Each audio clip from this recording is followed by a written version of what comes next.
There has been no greater champion for rectifying racial and income disparities in America's educational system than President Trump. Every child, regardless of race, income level, or zip code, deserves an equal playing field of opportunity to access the American dream. Making that goal a reality begins in our schools. The evidence is clear. An analysis of 41 major urban areas found that Black and Hispanic students made the largest gains in educational access because of school choice, according to a Credo study.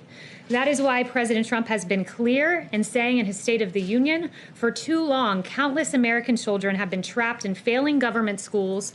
To rescue these students, 18 states have created school choice in the form of opportunity scholarships. The programs are so popular that tens of thousands of students remain on a waiting list. Now I call on Congress to give 1 million American children the same opportunity. Pass the Education Freedom Scholarships and Opportunities Act, he said, because no parent should be forced to send their child to a failing government school.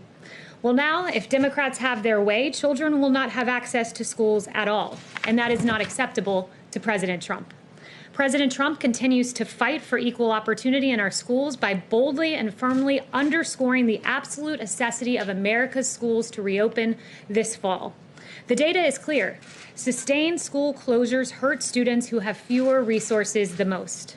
McKinsey & Co. created these models. I have some graphs for you to estimate the potential impact of school closures, and they found this, quote, how much learning students lose during school closures varies significantly by access to remote learning, the quality of remote instruction, home support, and the degree of engagement.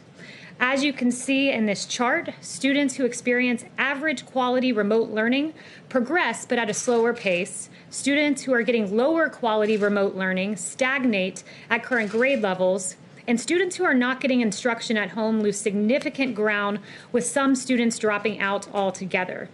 As you can see in the three scenarios mapped on this graph, if students return to school in the fall, the disparities are far less than if they return in January of next year or the fall of next year, where disparities in learning are enormous.